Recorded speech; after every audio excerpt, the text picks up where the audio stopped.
Welcome back to my series of quick and easy letter play activities you can do with your preschool or toddler. Today we're going to talk about 5 activities you can do when learning about the letter F. The first letter F activity we're going to do is a furry fox craft. To start, get 2 pieces of paper, a white one and an orange one, and fold them into fourths. Then lay them one on top of the other. Then draw kind of a tall rainbow shape from the top corner to the bottom corner. And cut out both pieces of paper together. It doesn't matter if it's not perfect. Put your white piece of paper aside, we're going to use that later, and unfold your orange one so that it's only folded in half instead of fourths. And then cut out kind of like a tall rainbow or a wide V from the left side down to like the middle bottom. And you might want to round off that last edge just a little bit. Hold on to those orange pieces you cut off because we're going to use them for ears later. And then unfold your orange fox face, and you can lay it over your white one and just see kind of how your fox is going to look. Next, grab some cotton balls and rip them up into fluffs. Once you have a decent pile, you can start gluing them onto that white part of the fox's face. After that, add glue to the rest of it and glue your orange fox face on top of it. From here, you can use a black marker or a piece of paper and make some eyes and a nose for your fox. Glue it all down and you're done. Easy and adorable. Next up, we have a feathery, fiery letter F. This one was fast, tactile, fun, super easy, and we loved how it turned out. I started by getting a colored paper and cutting out a letter F on it. Then we glued it on another paper and just went to town gluing red, orange, yellow, purple, fiery colored feathers to it. My son loved this one. Yeah, I loved how fast it came together, and it looked really great at the end. This next craft was a little bit of paper magic with a Friends Forever art activity. I created these printouts and put them on my blog. If you want to print them out for free there, it is at slyspoon.com. Under the ABC Ideas tab, Feel free to draw your own people. To do this, grab a piece of paper and fold it into fourths or eighths in accordion style, and draw your person if you're doing fourths, or your half a person if you're doing eighths, and make sure that the hands reach all the way to the seams. Then cut out your person or your half of a person and make sure that you do not cut out the folds by the hands. If you do, they won't be holding hands and connected. You unfold your little paper magic chain. Now impress your preschooler like crazy as they unfold or you unfold the chain and everybody is holding hands together.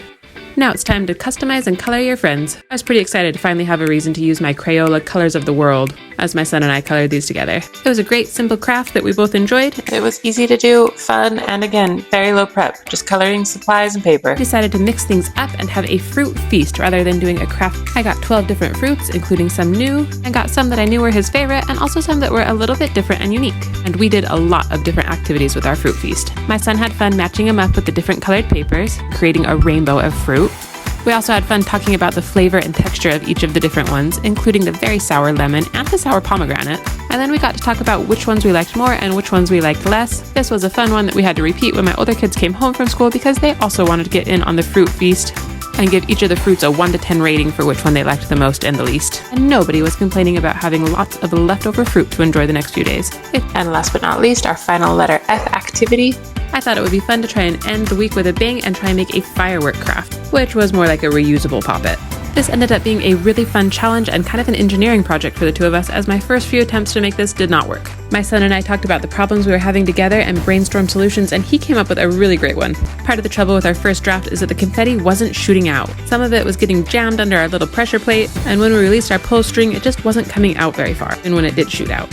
I redesigned the pressure plate, and my son had the idea to make a longer spring, and this is how we did it. Finally did work. To start, you're going to need a paper tube, some cardboard, some cardstock paper, some tissue paper, a string of some sort, 2 pipe cleaners, and some tissue paper for confetti.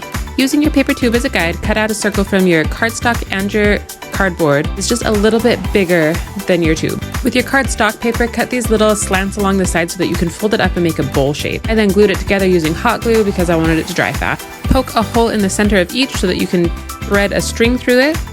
Next, take 2 pipe cleaners and bend them together at the top. You're going to want to make sure they're pretty secure together, and then wind them around a marker so that you make a spring shape with them.